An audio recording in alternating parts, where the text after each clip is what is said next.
last year we had a seminar, released a book on 1857 and Sanatio, which we plan to release on 12 January 2024 to mark the arrest of Sanatio. So when I said reopening of Kalapani, or in official term it is called a penal settlement, it was first initiated in 1789 by the British surveyor called Archibald Blair in order to curb the piracy. So the idea of penal settlement and opening up of this was initiated around 1799, but because of the unhospitable terrain, it was closed down again 1796 to 1858. And it reopened after the heroes of 1857 were deported to Kala Pani. So in between this, from 1795, the British have opened up new penal settlement where political prisoners from Indian subcontinent were sent. It means pleasure and privilege for me to be the guest of the honor in these historic inaugural functions. It is the high time to organize such workshop conference to have in-depth knowledge on the unsung heroes of Manipur who were deported to Kalapani and whose stories are less occupied in the history texts. The concept to give the suggest speech, I request Professor Andaman Singh, Honorable Vice Chancellor, Manipur University, to give the suggest speech. Learned participants, both offline and online, and ladies and gentlemen, we have listened to a very illuminating an extension keynote address given by Dr. Sukhdev. Let me try to highlight some of the historical issues which are currently being discussed extensively in Manipur and the neighboring states.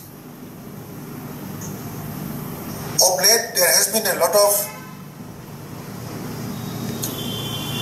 writings and discourses on the historiography of the ancient and medieval history of Manipur and the neighboring states.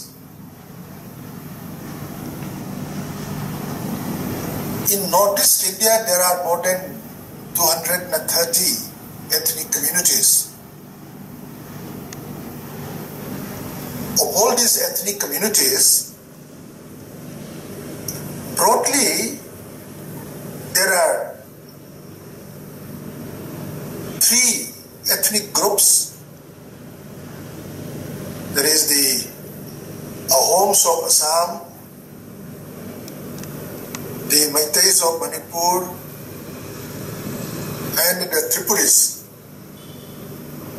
who have these ancient chronicles and ancient manuscripts. And the historians of these three communities and the other historians, they have been reconstructing the ancient and the medieval history of these communities in a very systematic and a scientific way.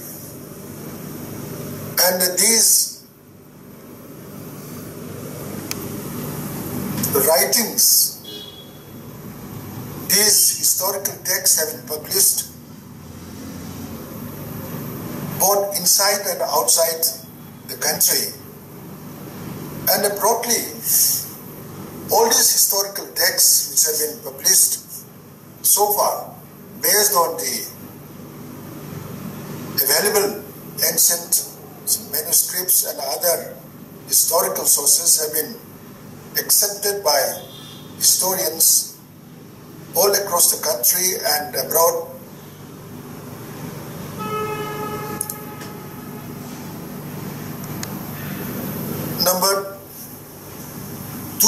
issues that I want to highlight is the specific character of the history of Manipur, particularly for the 17th and 18th century, having a very complex relationship with the rulers of Myanmar, or formerly Burma, and the East India Company during the 17th and 18th century. The Konbung dynasty of Burma, because of many reasons, because of the constant depredation which was carried on by the Manipuri rulers during the 17th and 18th century, they were interested to persons who are attended over here, and all the scholars and students, all the participants, print and electronic media persons. I'm very happy to organize such a very meaningful and important program over here as a first time, I think, as an academic program organized over here, Mount Manipur. After change the name, we are the first party organizing such very important event at this place, Mount Manipur. And hopefully the program will ignite the knowledge to and sparing your valuable time on the participating in the 4 days hybrid national conference cum workshop. Thank you, sir. Next, I would like to render my sincere and hearty thanks to Professor Ranjit Singh, Head Department of Ancient History and Archaeology, Manipur University, for accepting us guests of honor on the dais and participating in the 4 days hybrid national conference cum workshop. Thank you, sir. Next, I would like to extend my warm and sincere gratitude to Professor Jyotiraj Pathak, former Dean School of Social Sciences, Bodoland University, Assam, and Principal, not to lay my most sincere thanks to and gratitude to our respected Dr. W. Ravindra Singh, Principal S. Kula Women's College, Nambol, for your kind acceptance to preside. I would like to thank all the dignitaries on the dais. Keynote speaker Dr. Sukhdev Sharma Anjavam, Assistant Professor, Department of Social Work, Indira Gandhi National Tribal University, all the delegates, participants, paper presenters, all the technical staff for online.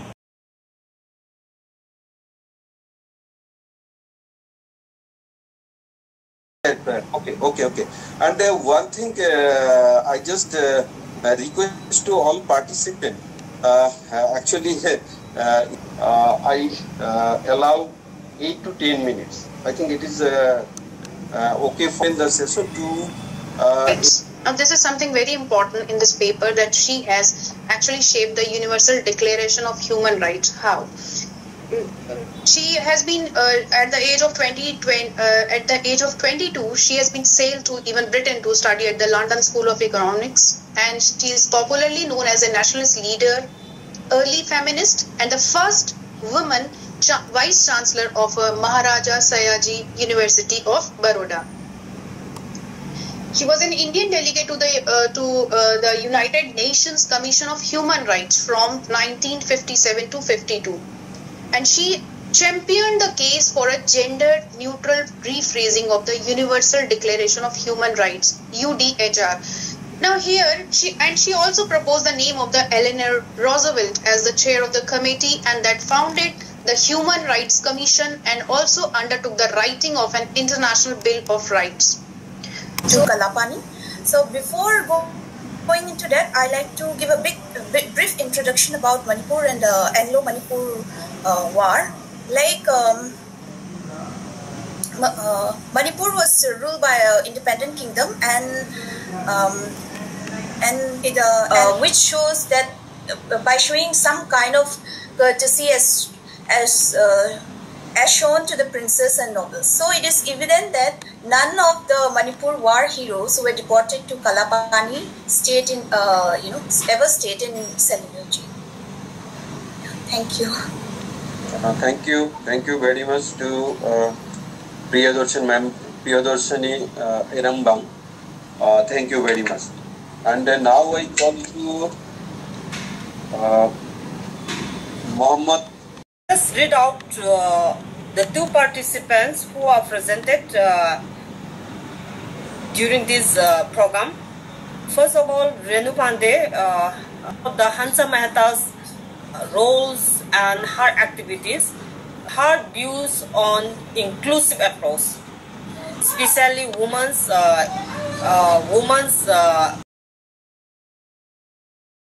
she defined about the war heroes, Manipuri war heroes deported to Kalapani during the just after the Anglo-Manipur War in 1891. And I just say few words on Renu's paper, Madam Dr. Renu Pandey. She nicely present the contribution of Hans Mehta in basically in rights of human and his this sentence touch my mind, not only my mind. Actually, this sentence touch all human beings. Then I come to the next presenter, Priyadarshani Irambang. She make a historical journey, the role of Manipur, the role of heroes from Manipur, those who are taking important role in freedom.